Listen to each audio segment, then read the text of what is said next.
In today's second reading, Paul tells us that God chose us in him before the foundation of the world to be holy and without blemish, to be without stain in his sight.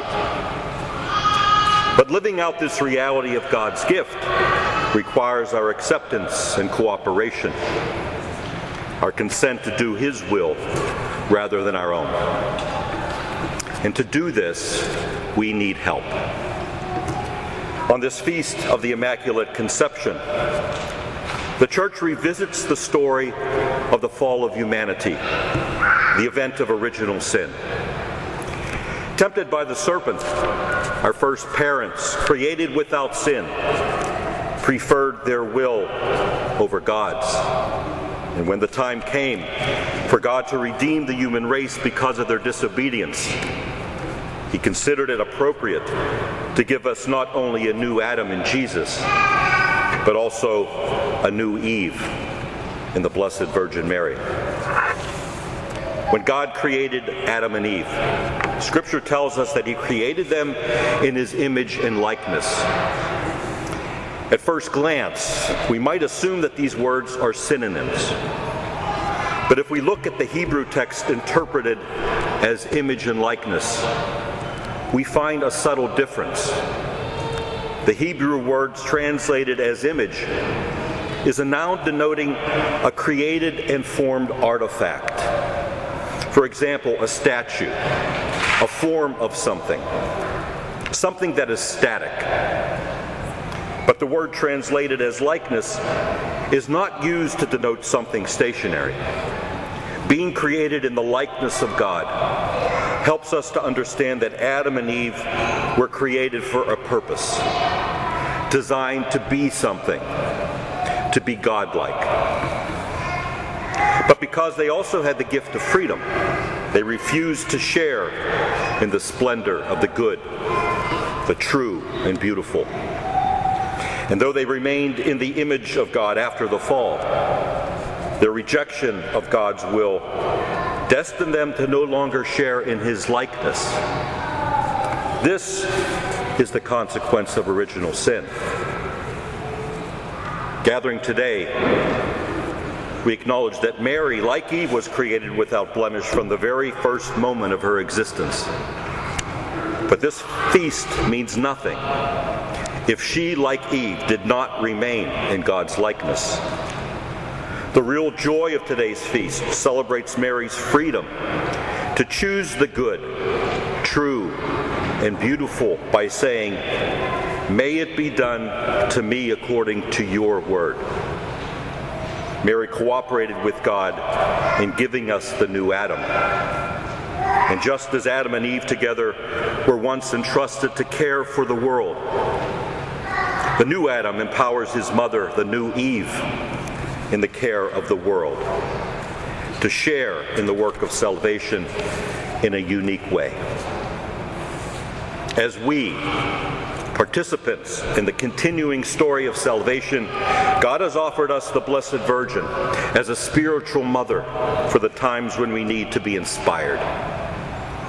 During our challenging journey of faith, we should look to Mary for help. We should expect her to intercede on our behalf when we struggle. Read the story of the saints. They experienced the power of Mary's intercession and her inspiration. Perhaps even her son was inspired by her.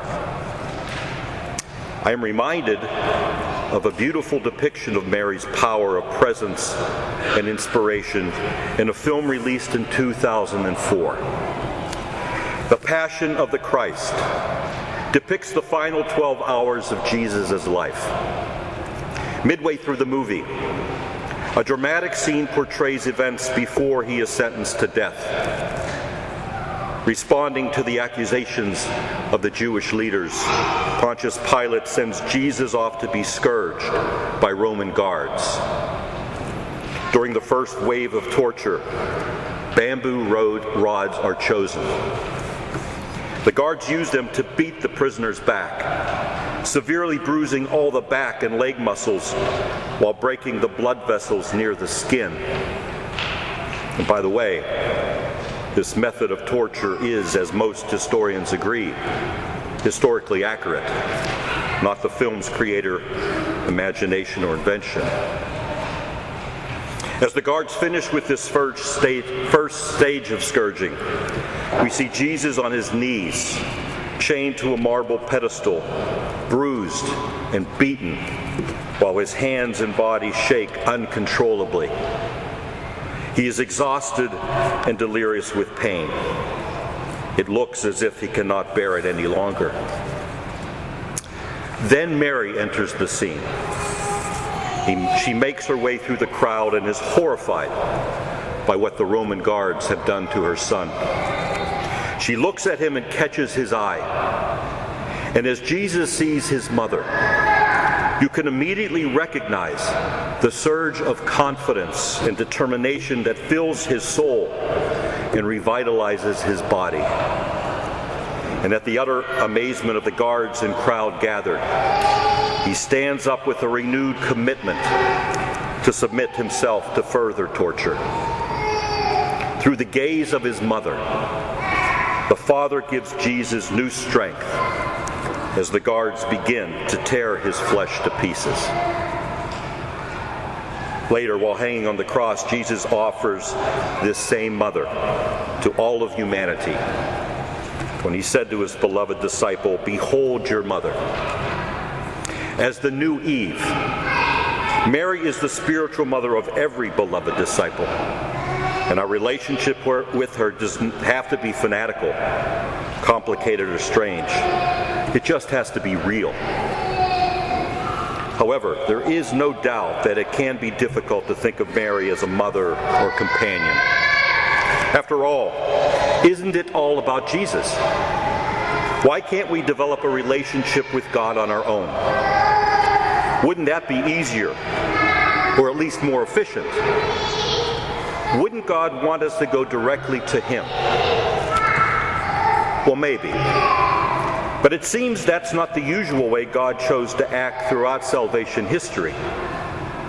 Doesn't he usually work through intermediaries and mediators? I think more often than not, experience has shown us that God chooses to reach people's hearts and souls through the lives of other people, through mediators. Doesn't this prove true in our own lives?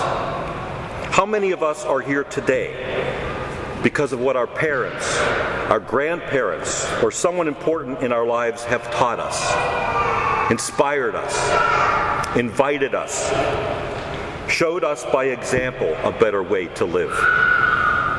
How many times in your life have you experienced God through others? And when we use the phrase "through others," isn't that mediation? So when we look for help, guidance, strength, courage, or when we look for stronger faith, why not Mary? Mary is the creature of whom today's first reading spoke of, the one who would crush the head of the enemy of God and men. She takes all of our failures and faults and presents them to her Son. She intercedes for us. She is a mediator. She catches our gaze and pleads for the grace we need to move forward in our journey to sainthood, to live in the likeness of God, and as St. Paul says, to be holy and without blemish in his sight.